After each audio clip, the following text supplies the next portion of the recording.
You have to have a lot of confidence and knowledge within your system. Not just being like, hey, this is the play and draw it up on the board. It's what's the intention of the play? What is my coach trying to do with this play? That's when the reps matter. I don't think reps matter until you actually know what you're supposed to do.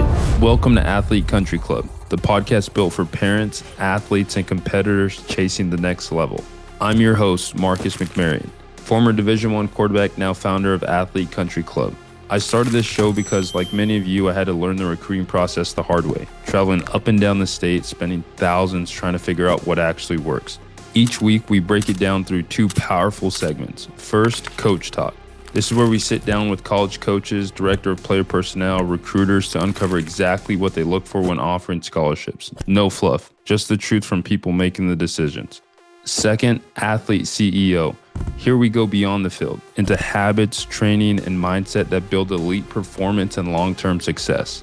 You'll hear from strength coaches, nutritionists, sports psychologists, and former athletes who've turned their grind into greatness in business, leadership, and life. Because being an athlete isn't just about playing the game, it's about mastering it and building your legacy beyond it. So whether you're a parent trying to navigate recruiting or an athlete ready to level up, you're in the right place. Welcome to Athlete Country Club, where we turn potential into performance and performance into purpose. What's good, everybody? Welcome to Athlete Country Club. I'm your host, Marcus McMarion. Today's guest is someone who, really just embodies persistence. From bouncing between programs to competing in multiple quarterback rooms, navigating coaching changes, coordinators, adversity. Most guys would have folded, but he kept refining, kept studying, chasing that 1% edge. Now he's a starting quarterback for the Red Blacks in the CFL. He's fiery between the lines, stoic off the field, into reading, personal development, fine-tuning his mechanics, and obsessed with details most people never see. This conversation is about what it actually takes to become a professional. Dru, my man, welcome to Athlete Country Club, brother. Appreciate you having me, brother. Yeah, no doubt. I know we were talking off camera and I was like, dude, we got to hit record because we're dropping all these gems off camera. I was like, I need to start recording this like right now. But just kind of talking about, for you personally, when you zoom out of your journey, the transfers, the system changes, coordinator turnover, what was kind of like your lowest point mentally? Oh, there's been quite a few. You play long enough and it gets to you. I think that like each stop, there's challenges, but there's things that you rely on. The people in your life, the community that you have, the small circle of people is really critical, I think, in just having, long-term success.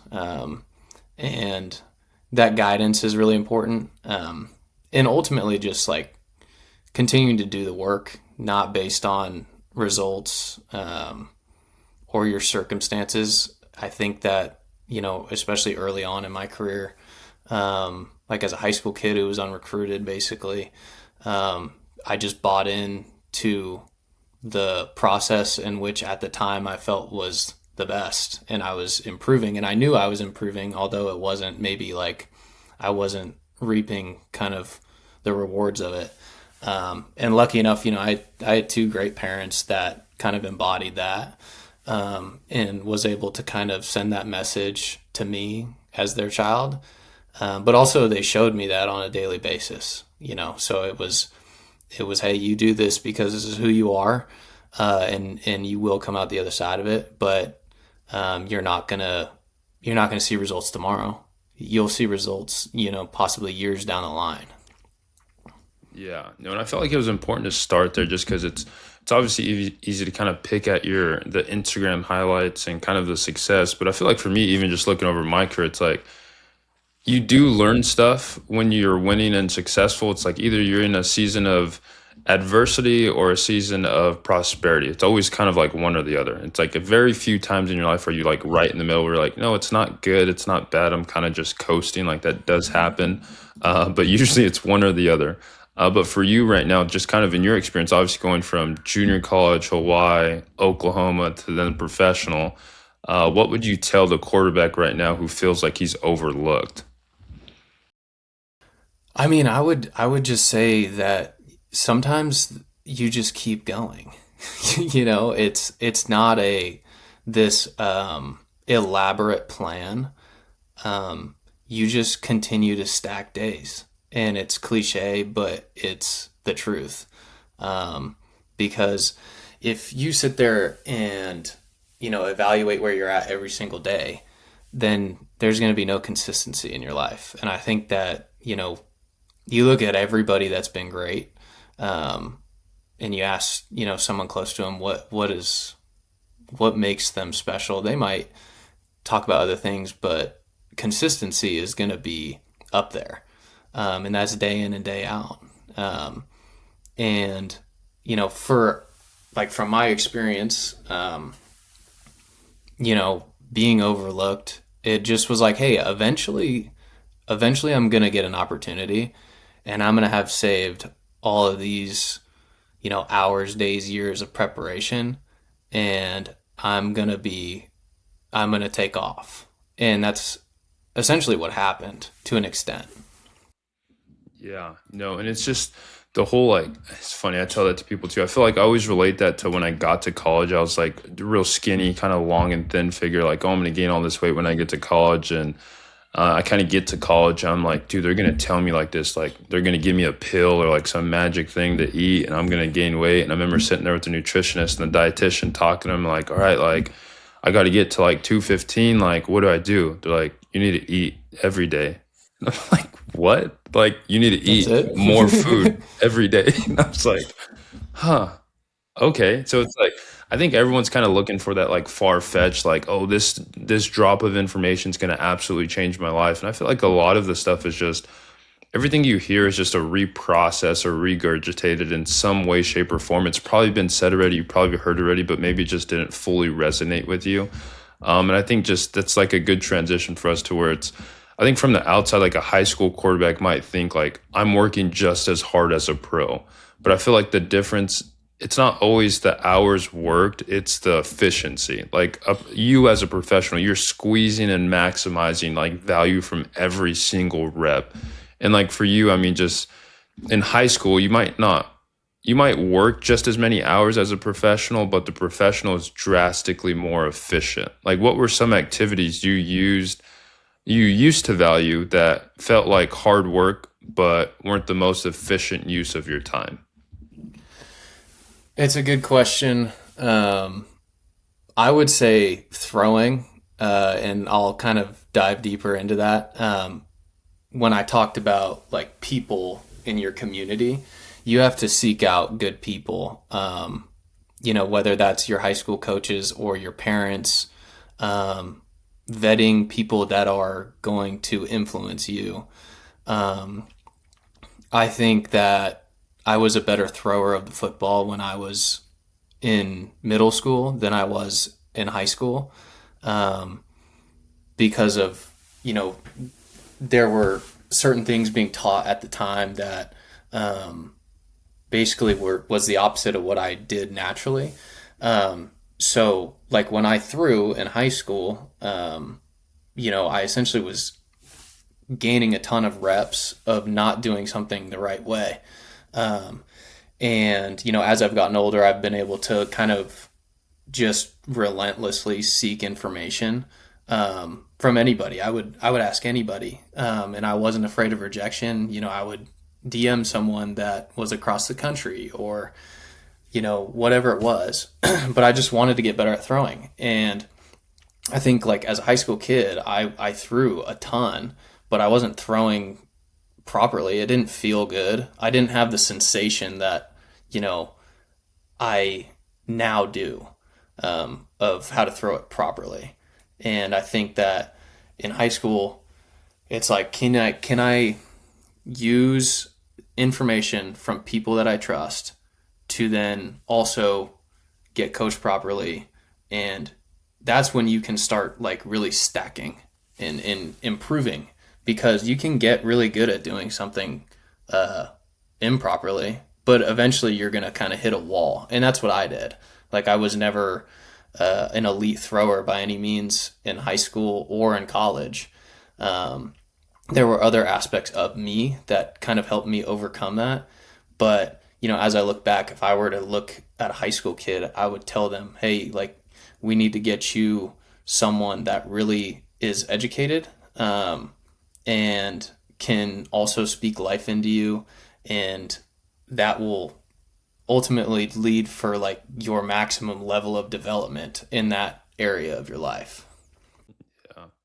No, I feel like not to date ourselves too much, but like I feel like when we were growing up, like Google wasn't like super big where you could just like YouTube someone and there's going to be a ton of videos and stuff like that. But I literally tell parents like, "Hey, is this person good? Is this coach good?" I'm like, literally look them up. Just type in their name, type it in on Google, type it on it, and see if they actually play at college. Did they say they played at Ohio State, and you look them up and they played at actually the junior college that was in Ohio. Like you could just find this stuff out. Like it's really difficult for people to put up a facade now to where it's like literally look them up. And I say that not to say like some of the best coaches I've been around actually weren't very athletic at all, and maybe they weren't very good themselves, and they turned themselves into great coaches being around elite players and picking up things. So you can be an elite coach not having done it yourself, but if someone's going to act like they've done it themselves, actually look them up, look up their stats, look up where they went to school, and there's kind of stuff that you could look up as a proving ground. And just, I mean, for the everyday person who listens to this podcast, it's similar to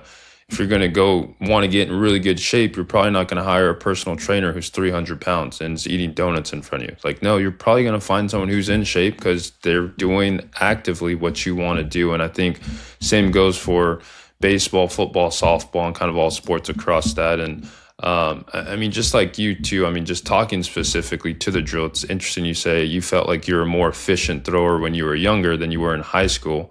What do you feel, in your opinion, just basic, or you did have a time in your life where you were quarterback training and I was quarterback training, we were kind of bouncing ideas back and forth off each other. But what are some young quarterbacks over drilling today?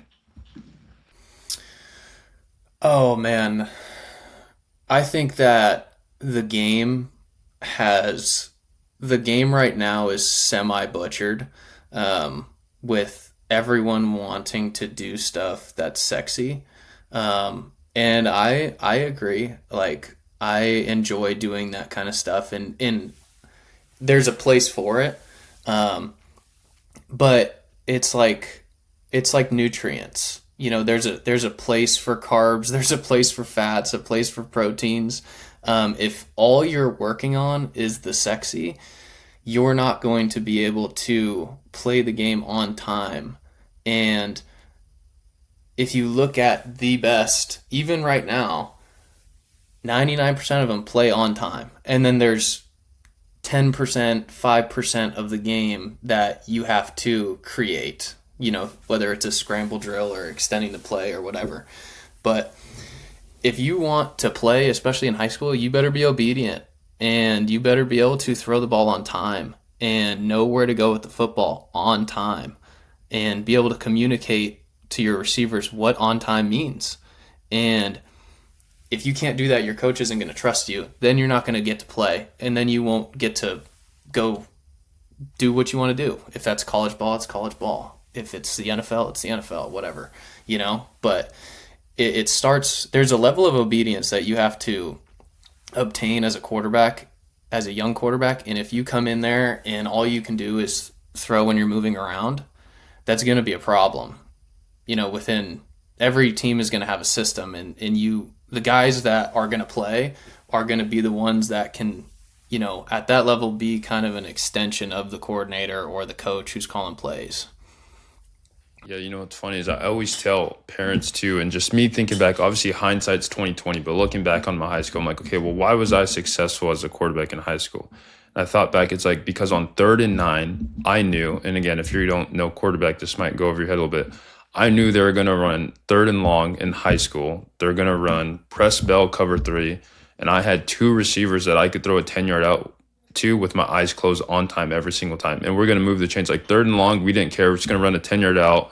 We're going to do it. And then as soon as they start getting aggressive later, we're going to pump it and we're going to throw it for a touchdown. Like it was so simple in high school. Mm-hmm. But it's like if you're a high school quarterback and you can't throw a 10-yard out 10 times out of 10 without it hitting the floor, maybe just throw a 10-yard out and get really good at throwing a 10-yard out. Or if you can't throw a slant and hit them in stride every single time, maybe just learn how to throw a slant and then kind of work your progressions up to the next level, kind of keep going and keep going. And I think that's part of it. Obviously, you kind of evolve as a quarterback, and sure, is it cool that you could rip a seam off platform and kind of move and then rip it? Like, yeah, but there's levels to it. You get to that point eventually, and you'll feel comfortable with your own body. And obviously, that's kind of the on the field kind of physical stuff. But kind of talk about how much have you developed, and in what spaces from high school to where you are now, as far as film study and your process now? Yeah, I mean, I was really lucky. My high school coaches, from a schematic sense, was elite, especially as I look back. And I've told them this. Um, the stuff that we were doing, we were like an extension of the West Coast. Everything was West Coast. So plays in high school were 3 sentences, like long plays were 3 sentences, short plays were 10 words. And, they were like my passing game coordinator, believe it or not, we had one of those in high school, which is crazy. But he played and started at Arizona State. And he transitioned into high school coaching right after he's done. So he was, huge in my growth of, hey, this is how you read it. We're going to be top down here. This is who your eyes are going to be on. We don't look at receivers. We look at defenders. These are the two guys in conflict. And you can imagine that he was taking that level of detail in my reads, but also in the film study. So it was like, hey, this is what I did. This is what I would recommend you do. And that was kind of my baseline. And so as I went through my journey, like there's stuff that I did in high school from a film study standpoint that I still do. There's a lot that I don't, but it was a great foundation for me. And, the evolution of it came from mentorship, from, when I got to junior college, I was reaching out to guys that played at the next level, that left my junior college. Hey, what did you do when you were in junior college to, go D1? Because that's what I want to do. And it was like gospel, and then I got to Hawaii, and it was like, okay, like let me pick some of these guys' brains that have played here in this system and what their process was. Okay, I go to Oklahoma State. Boom, who played there? Oh, like Mason Rudolph. Let me reach out to him and try and figure it out. And I think that just if there's one thing that I've done from a mental standpoint is always just been seeking information, because I want to continue to perfect the process, because I'm a believer that that's what all the great ones do. And I think the younger that you can do that, and the more information that you can get and digest, and discern like what's going to work for you, that's going to just develop like everything that you need at this position specifically, to continue to rise. Yeah. No, and I just want to pause there for a second till you talk about, what a blessing you had to have someone that was fresh out of Division I football to be able to teach you that. And just perspective, guys, for everyone. He's talking about calling 10-word plus long play calls in high school. I didn't get exposed to that until my first fall camp in college, and men was at a smack in the face. I was like, huh? In high school, we would run I pro right 84 curl. That's what we ran. I pro right 83 out. That was our play. Let me give you one. Can I give you one? Can I give you one from high school? Throw it at me. I'm going to give you one from high school. Pro right B, Y set, Y flee, 7F2, base left, F flat. That was like spider 3, Y banana. And that's in high school. And I'm a freshman, and I'm having to spit that out. And, like back then the coaches weren't like, they didn't have to be super nice to you all the time. They might have to be now. But if you couldn't spit that out, you were made fun of, so you better show up to practice and be able to spit out the play. Yeah, it's funny. I just put out a tweet that got a lot of attention like that. I was comparing two different plays from Fresno State and from the Raiders. Then I've looked at the Saints playbook, and it's like I could get playbooks from all three of those schools. I'm sure you could do it with every school you were at. junior college, Hawaii, Oklahoma, where you're at now, and Winnipeg. You could probably find the same play, maybe one route's a little different, and if you were to just read them, they would all sound like completely different plays, but it's all the same concept. So it's like I was really pushing that. Hey, from a quarterback, you need to seek knowledge. And I love that you keep using that word because I actually just heard Yogi Roth talk about that. He was saying in his book that all the great quarterbacks he's been around have been seekers of information. And he was very specific on using that word to where it's not, hey, I'm just learning, I'm doing stuff. Like, no, I'm intentionally going out and I'm seeking information and I'm trying to perfect this. And even though I have a flow and a rhythm of something that works really well for me, there might be something out there that's going to make me just a little bit better. And I'm like, wow, like this is really good. And I feel like that's essentially the essence of this podcast of why I wanted to launch it. Cause everyone has that moment of realization where it's like, man, if I would have just known this a year earlier in my process, God, I would have been so much better, you know? So it's like, that's what we're trying to just push through and just giving you examples. And I mean, for you, I mean, I know you're so fluent when it comes to throwing the ball. I even had an appreciation when we'd work out together with Jose and we're throwing. It's like, man, like you could tell just how much you thoroughly just enjoy throwing the football and how you're just fine tuning things like, oh, this felt a little bit off or this felt really smooth. Like I like this. And you're watching other quarterbacks and you could tell you're intently watching them throw. And I feel like that's something that young quarterbacks specifically miss out on. It's like you could be working out with someone who might be a couple years ahead of you and you're just like watching them, but with a blank mind. And you're like, oh, that was a good throw. Versus like you, I think, kind of talk through your process. I think you're a little bit different, but how obsessive are you about mechanics now compared to, I mean, early high school or early college? Yeah, I mean, I think I've taken stuff from 12-year-olds. I remember like vividly going out and working out with Jose down in San Diego, and it was my first time. And the reason I even reached out to him in the first place was because I saw it wasn't just one. Like, okay, like everyone might get like one 12-year-old that's like, wow, he's really good. This dude had like 5 of them, and they all looked like aesthetically pleasing to the eye in their ball flight and just how they threw the football. And I was like, okay, I want to look like that. And they're 12. And I go down there and I'm just like, I'm amazed at how good these kids are. And so I needed what they were being fed. And I was just talking to Jose today and I was like, dude, I remember like showing up and it was so odd, like not excelling at it. Like as a, I was at that time I was going into my first year pro and I was like, I'm pretty good. Like, I'm getting to play professionally, get paid well to do it. And I show up and like these kids are, yeah, they weren't as physically like developed as I was and couldn't throw it as far or as hard. But like some of the stuff that they were doing, I was struggling with. And but that's what kept me coming back to him, was because he challenged me. He wasn't a coach that was like, great throw, dude. Like, he would challenge me and he'd be like, that, yeah, we gotta work on that, and that intrigued me because for the last couple of years and coaches that I was with, it was just always like, man, like, you're so good. Or like, even when I messed up, they were like, they didn't know me to the point where it's like, hey, you can confront me and help me in that manner. And I don't care how you say it.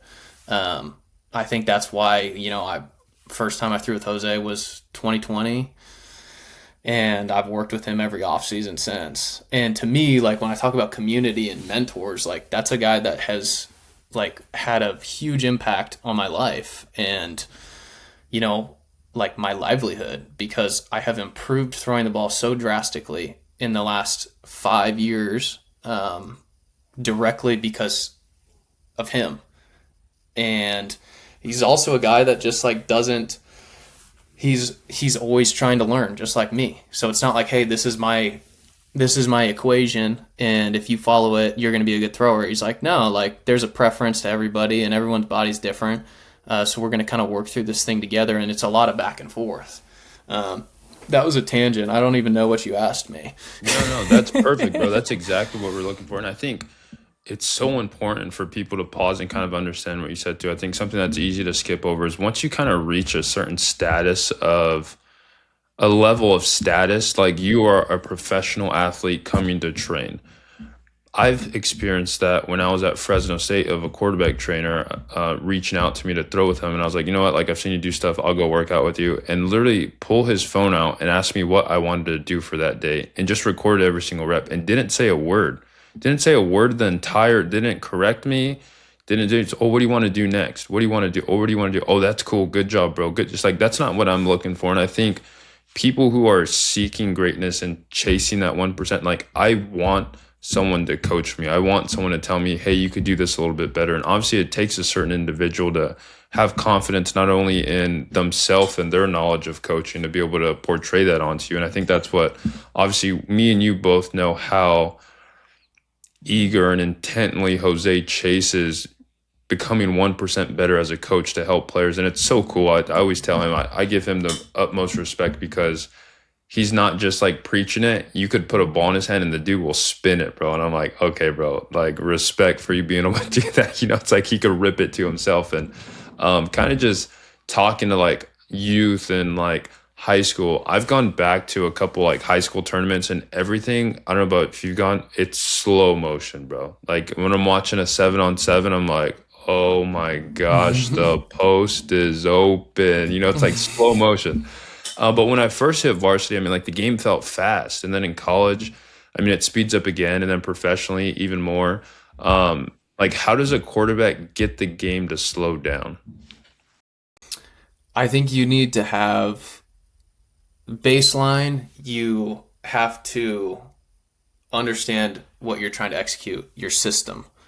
You have to have a lot of confidence and knowledge within your system.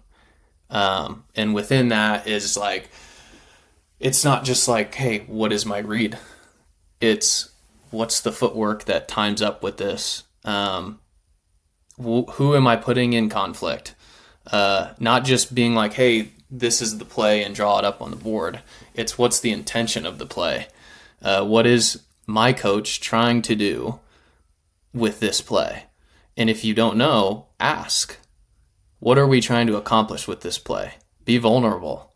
You know, that's one of the biggest things that you need to learn, especially as a young kid. Like, you have kids that, you know, I remember growing up, like there was always those kids that would ask questions that they knew the answers to. But there was a ton of kids that didn't know anything and they were afraid to ask for whatever reason, you know?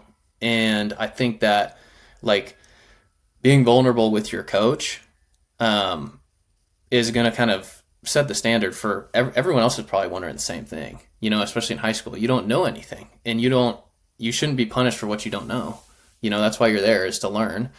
And I think when you master your system, that's where things can slow down, you know, and everyone talks about like reps. Yes, I think you do need reps, but like the reps don't matter if you don't know what the intent and level of execution that is expected.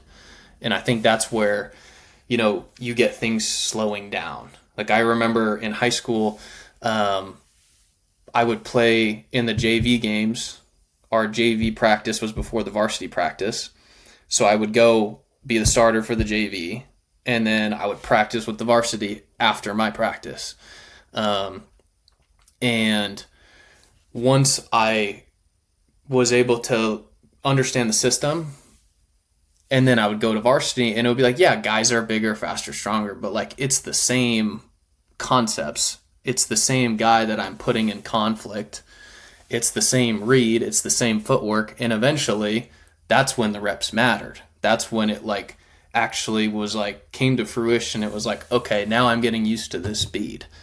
I don't think it matters. I don't think reps matter until you actually know what you're supposed to do, if that makes sense. No, 100%. And you hit it almost identical to how Tedford would teach it. Tedford and DeBoer, when they were together, they always used to come in the quarterback room and tell us, there's levels and stages to quarterback play, and the best quarterbacks understand this, and they'd always break it down in 3 stages. They said first it's who. You have to know who's doing what, where are they going, what are they doing, like formation, like that's the very beginning.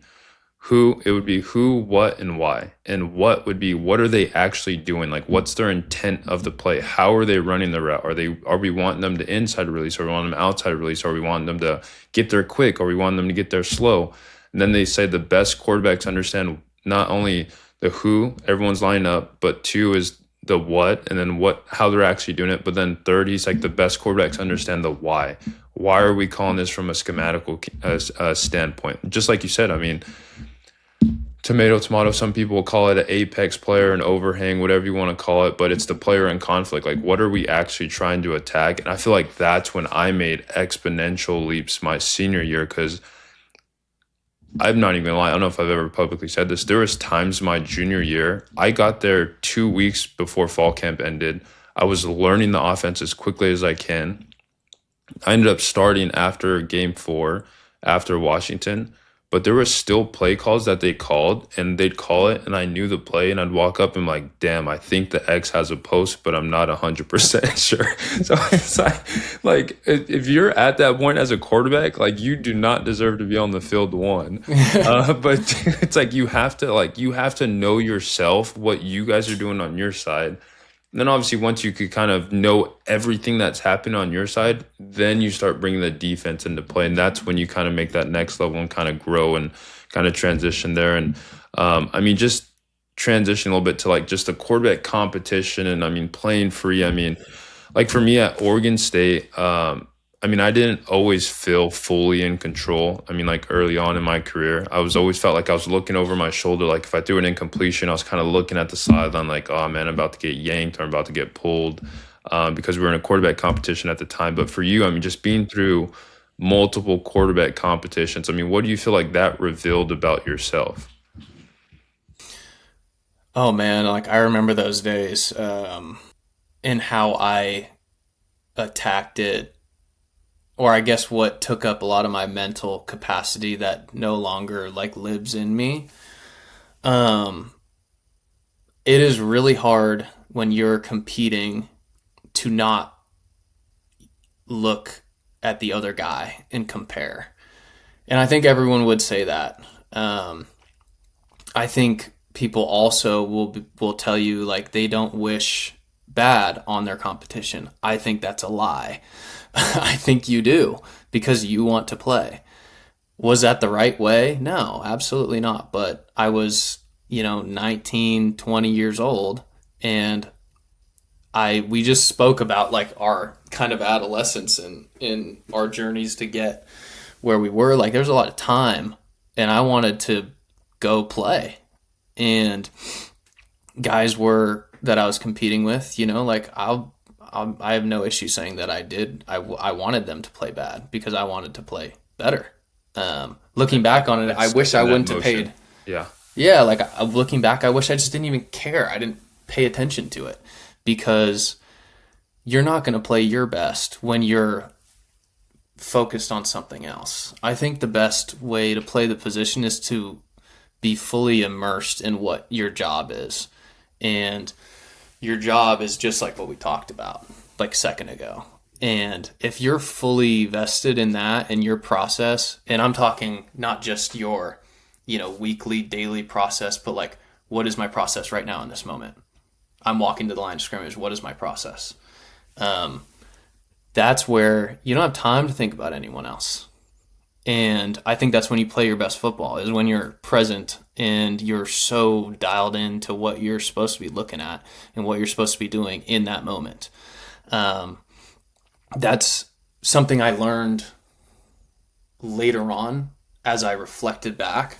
And, I think that it's really difficult. It's easier said than done. Like as a kid, like you're 19, 20 years old. I don't think you're like, your brain is fully developed at all. Like into like, I think you're still figuring out who you are and the conviction you have within yourself. So you're obviously always in a state of comparison and things along those lines. I would just urge, my younger self and people in the same position to just focus on what you are doing, what you can control, your process. Because at the end of the day, the coach is going to make a decision, and you want to put your best foot forward.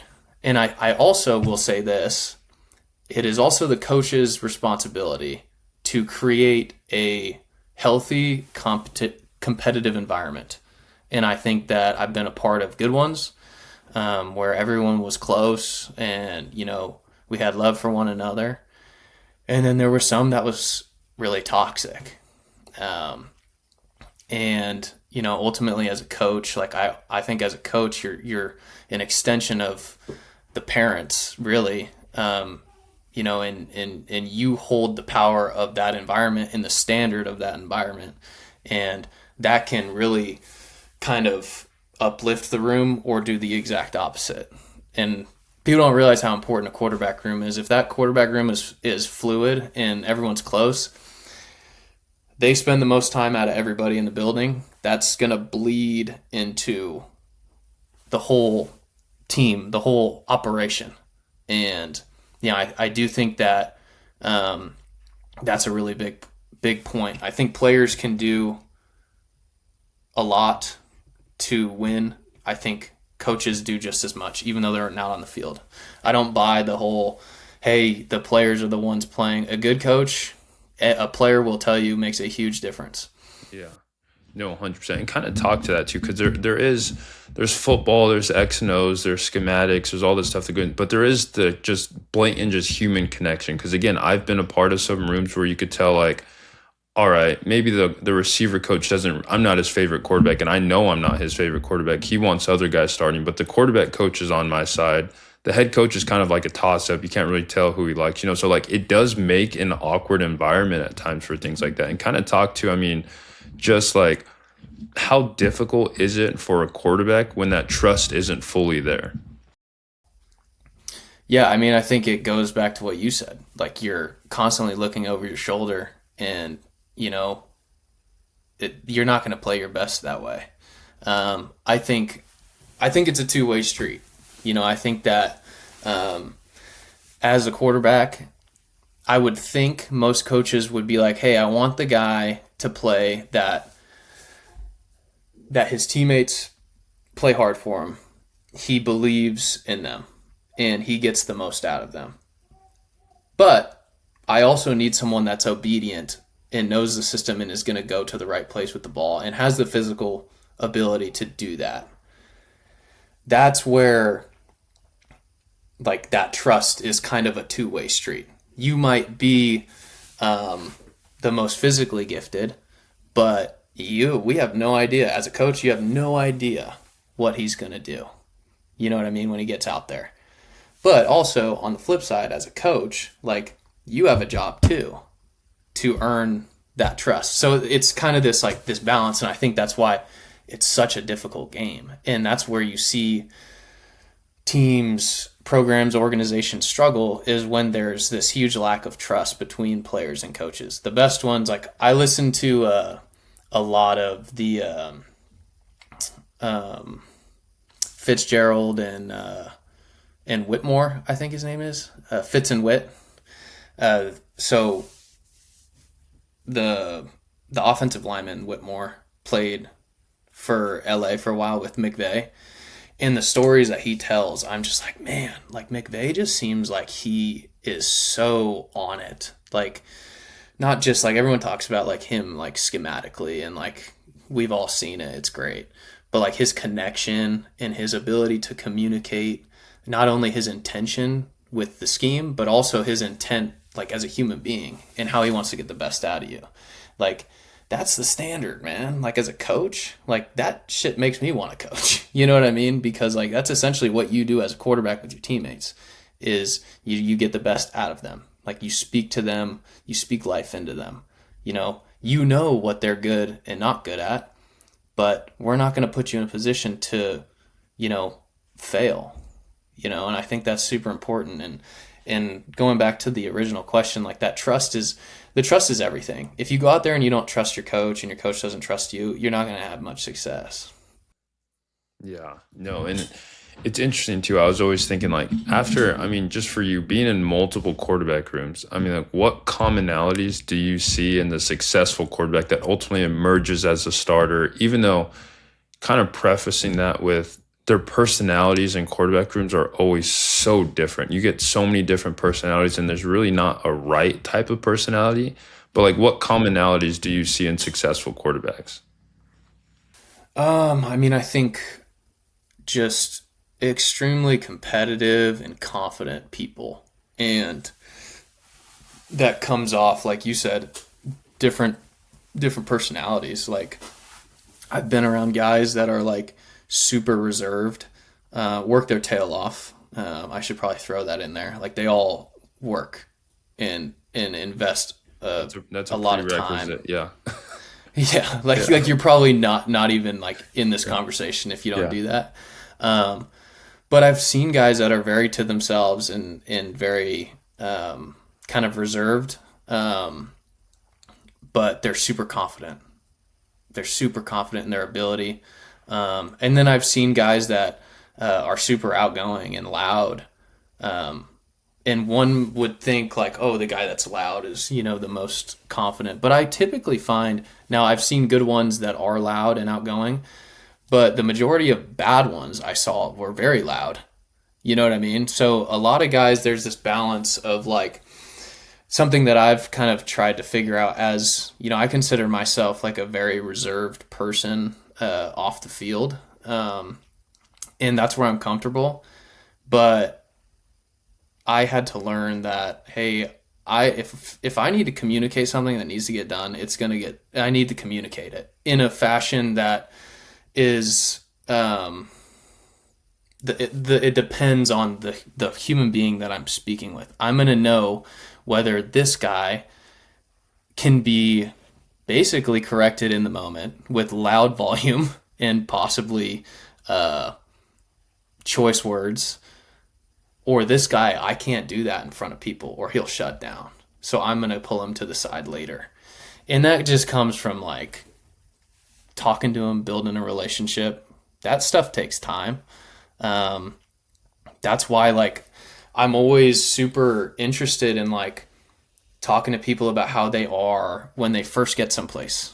Like when I went from Winnipeg, I was there for 3 years and then I went to Ottawa. It's like, okay, like I just developed my leadership style at this organization and now I'm the new kid. I don't want to be the guy barking at people from day one. I want to earn their trust. But now going into year three, like there's a lot more, like I know these guys and I know how to communicate with them, if that makes sense. So it's like the the leadership qualities of the quarterback evolve with relationships, and it's a really interesting dynamic that I think is never really the whole position as a whole. Um, it's you're constantly evolving and constantly adjusting and pivoting and seeking information for where you're currently at. Yeah. And I think like truthfully, that was such a golden moment. Like if you're a young quarterback, like re-listen to that because I think it's such an underrated aspect of playing the quarterback position is being able to win over your locker room and effectively communicate with your teammates and being able to understand how to talk with who. And to put it in layman terms, he said it very eloquently and nicely, but you talk with some guys, and if you yell at them, they'll try to fight you on the field. You talk to some other guys, and that's gonna fire them up. They're gonna be like, "Hell yeah, Drew! Like I'll got you, bro. Like I'll fix it. I got this." But it's like other dudes might have grown up in a different environment. Where like, hey, if a grown man gets in my face and he yells at me, he's challenging my manhood, and I want to fight him. So it's like you have to know your teammates on and off the field because people grew up in different environments, and like I personally grew up with coaches that would tell me blatantly like, hey, if I'm yelling at you, screaming, it's because I care about you and it's because I love you and it's coming from a place of like a good place, a good genuine place that I care about you. Whereas some guys didn't grow up like that. And you just kind of, that comes with just knowing your teammates on and off the field. And truthfully, I think that's why I was so successful as a quarterback. Like I genuinely cared about establishing relationship with guys on and off the field to where I took a lot of pride in when I was at Fresno State. Anytime I got knocked up, if you watched any game tape, any TV tape, I had 2 or 3 linemen picking me up 2 or 3 seconds after I hit the floor. As soon as I hit the floor, I had hands extended and someone was picking me up. And so the other guys were probably hitting the DB or the defensive lineman saying, "Get the hell away from my quarterback." So it's like that's something you can't create. It's like that's a genuine bond between you and your offensive lineman and the receivers and the coaching staff, and it's all kind of just intertwined. And kind of just the last couple of things I want to talk to you about, Drew. I mean, it's been so good, bro. I mean, just like if you're speaking to, just a 16-year-old quarterback right now, like what should he start obsessing over? I mean, I would say, I remember I heard someone tell me in high school, well, they were addressing a group, but they said, if you don't love football, just don't even bother, because the game is going to beat you down regularly. And there's going to be some awesome moments, but I would say generally, like, your football career is like you're living in a state of adversity, and you got to learn how to operate well and healthy during that. So what does that mean? Like, you got to love, like, as a quarterback, you got to love throwing the ball. You have to, like, salivate over the sensation you get when it comes off your hand perfect. And you know that you're never going to throw it perfect every time. But you got to be infatuated with that feeling. And then you have to be obsessed with scheme and learning the scheme and learning the intention behind the scheme, and learning the game. Like, there's a level of knowledge that, like, you obtain, and in every moment I felt like, man, like, I'm getting it figured out. In high school, I remember running dagger and being like, oh, like, I love this play. Like, off of action, I love dagger. And then I'm watching, Red Zone on the weekend in high school. I'm like, man, like, they're running dagger too. Like, this is so awesome. And I'm like, man, like, I think I'm really getting it figured out. Like, this football thing, like the schematics. And then you get to college and you look back at high school. And now, given my high school offense was pretty complex, but still, I'm like, man, like, I didn't know anything about coverages. I just knew my offense, really. I didn't really know coverages that well, but now I know coverages. Like, wow, this is awesome. Then you get to the professional level and you're like, wow, like, I knew coverages in my system in college, but now I know the rules to what the defense is doing. I know that he's supposed to wall, and if anyone from one comes at under 6 yards, he's going to come off. So then you can manipulate the scheme into putting guys where you want them based on their rules, because you know what coverage they're in, and you're just digging deeper and deeper and deeper. So you have to obsess over the game. And for me, it's been like I know there's a lot of people in life that never figure out what they love. I thank God every day that I've known what I've loved since I was like 8. And it's been easy for me to pursue, not easy in the sense of like it was easy to do, but I never questioned what I was doing because I knew it's what I wanted to do with my life. And, obviously I've been lucky to play this long. But I think, like, as a kid, you need to ask yourself that question. Like, do you go home and, like, watch Pat Mahomes throw the ball? Like, do you watch Stafford? I still YouTube Stafford highlights. I'm 28, and I'm like, like, talking to my wife, I'm like, watch this throw. And she's like, you're obsessed.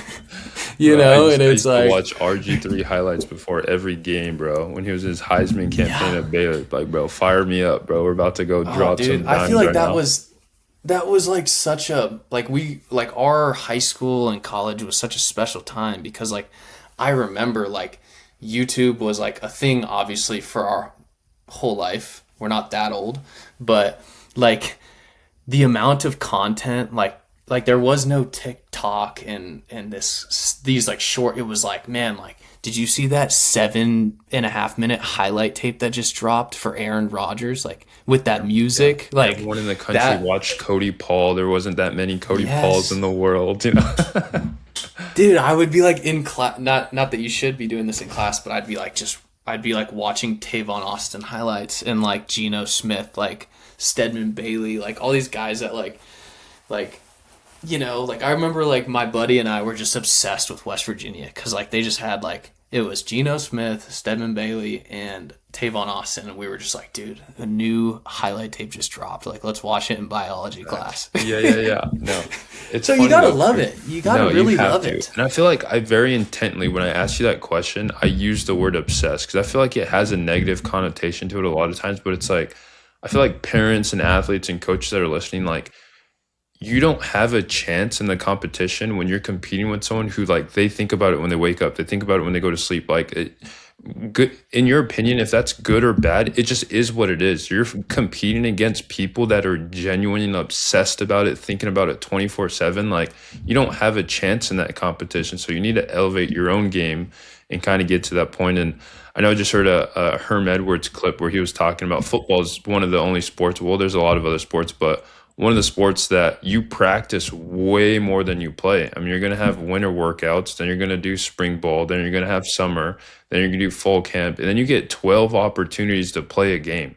That's guaranteed. You play those games, and then you're going to fast forward to do it all over again. You know, it's like such a just, you need to be obsessed with everything that's outside of the game, and whatever happens in the fall, that's going to happen already. Like, that's going to be everything that led up to that moment's going to happen. And I love that you talked about rules and stuff like that, because when you actually start to fall in love with it and love it and you know the rules, like I remember Juju at Fresno State was our strong side safety, and he used to get pissed at me because we'd be running it over and we'd have a post curl on the backside, but I knew they were in quarters, and I knew that if the number 2 receiver went past 10 yards, Juju had to go up to him, so I would change the post curl to a takeoff and run a post, and he'd be like, "You're Yeah. cheating, bro, you're cheating, you can't do that." But I'm like, no, I understand your defense well enough that I know you're in 4 and I know your rules, and you have to cover that guy if he goes past 10 yards. You can't just let him go because he's your responsibility. And that just takes such a level of like maturity and understanding the game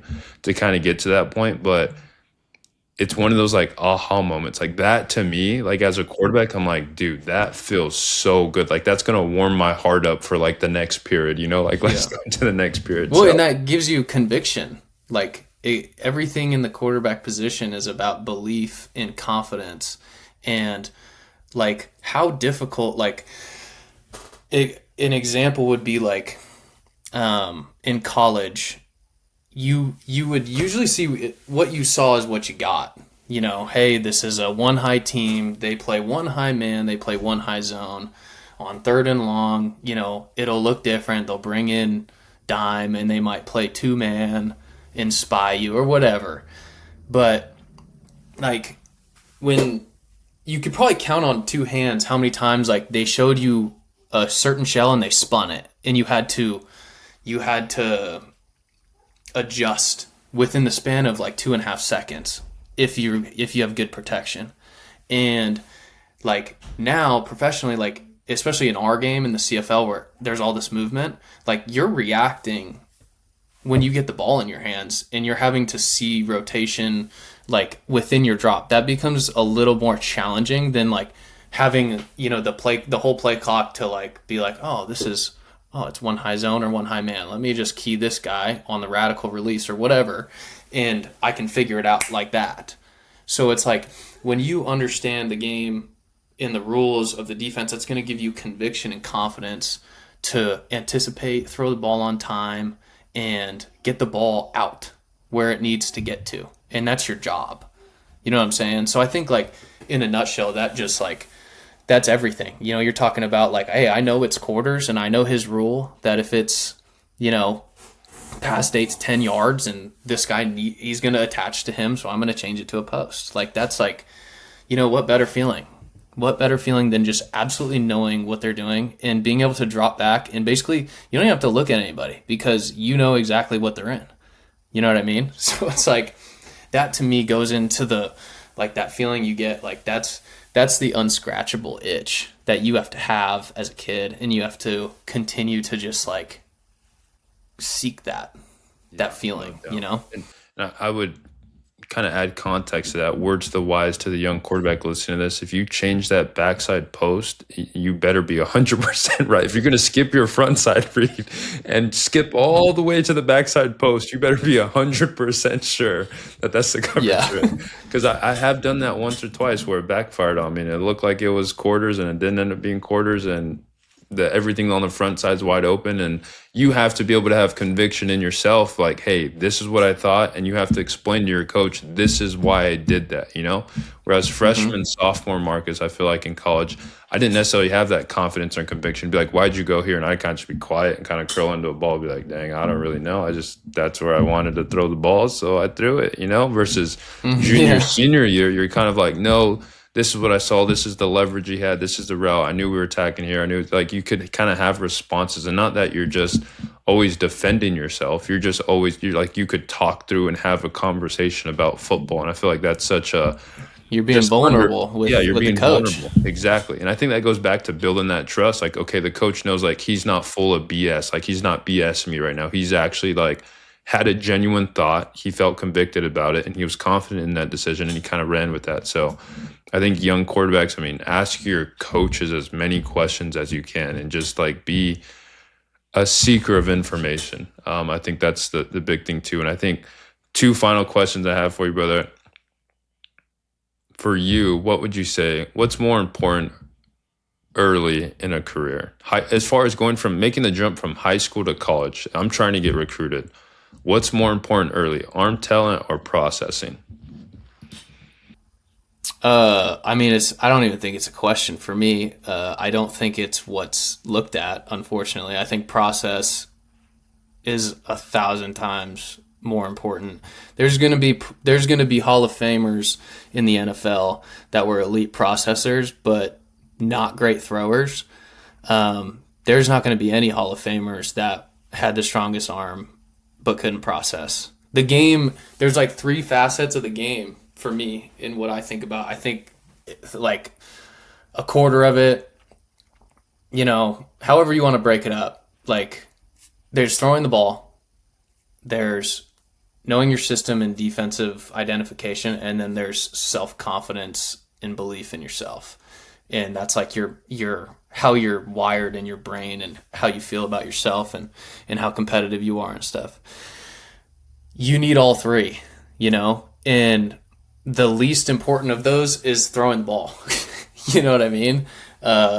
You know, look at both of us. Like, we both have gone on record saying we did not throw the ball very well in college, but we were both fairly successful.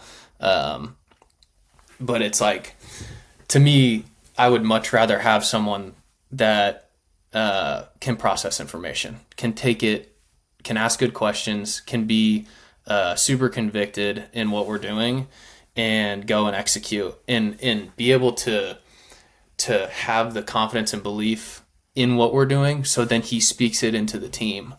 You know, rather than a guy that can throw a spiral every time. Like, if a guy that has a good process and can process information, like if he misses a couple throws a game, that's all right.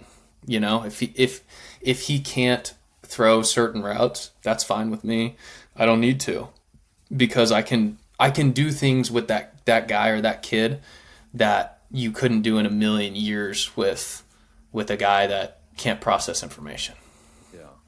No, and that's 100% spot on. I think for me too, it just even being vulnerable too. We talked about, like, in college, if it was an opposite hash 20-yard comeback, I could get it there, but it better be wide open, bro. I'm not shaking in your boots. Yeah. Shaking in your Yeah, boots. I can get it there, bro, but I'm not ripping it on a line over there. And I knew was the that same about way. my game. Yeah, I knew that about my game. Though. It's like, hey, I know they completely spun the coverage. Everyone thought it's wide open, bro. I could get it there, bro.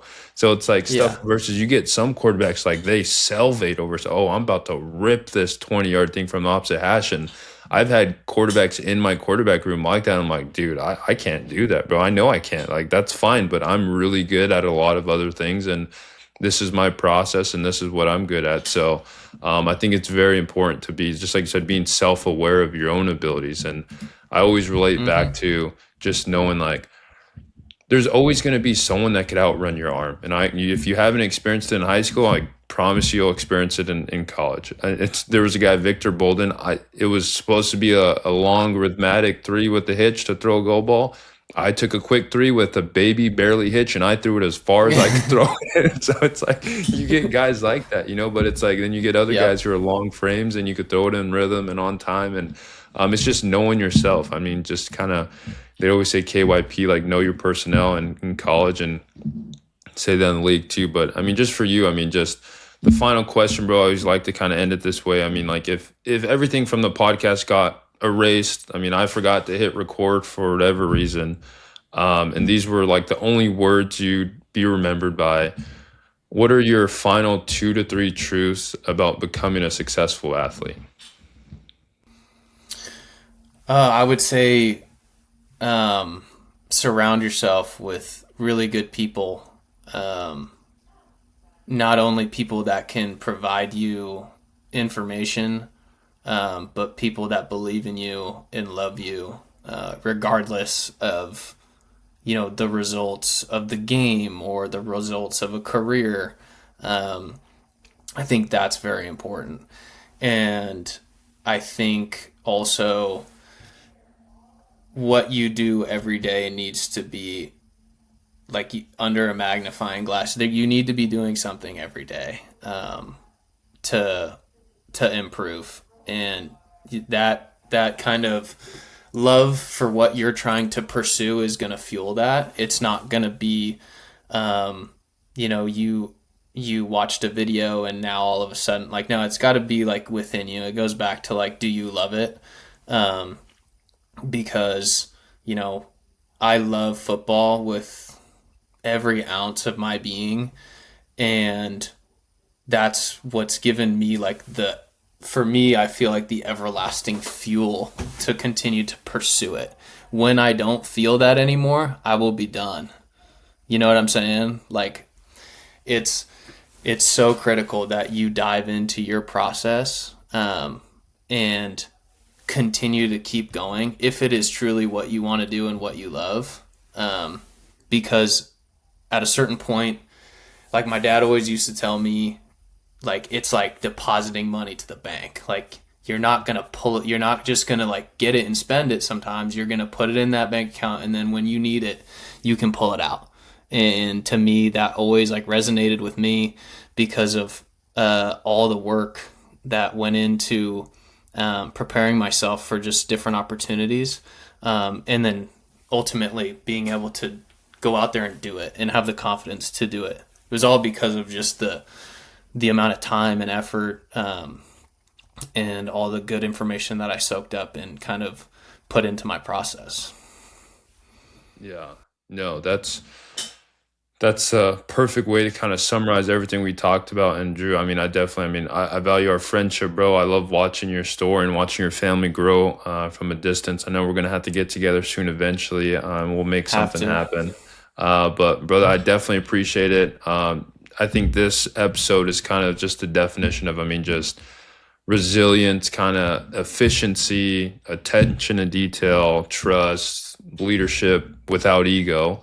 But the journey, it's not always linear, but it rewards those who stay refining, I feel like. So, brother, I appreciate you more than you know. Any last words you got? Nah, dude, I appreciate what you're doing, with this. I think it's super important that, people can get information. I hit you up the other day. I listen to this frequently. You know what I mean? Like when I'm on my way to work out in the morning, just to like hear people that I don't know, their perspective. But it's like the football world is so small, and the fact that I know you and I've been able to have a friendship with you and always like root you on from afar. Always respected you as a player, but even more just as a person. I think this is exactly what you're called to do, man. And it's been just super cool to see you take off and really just kind of come into your own doing this stuff. I think it's just such good information for young kids out there, man. And even like I said, I listen to it. I think it's not only entertaining, but it's something that I'm seeking out. Yeah. Well, I appreciate you more than know. You guys heard it here first. He's watching it on the golf course while he's hitting absolute rockets onto the green. Appreciate you though, brother. Until next time, guys. This is Athlete Country Club. See ya.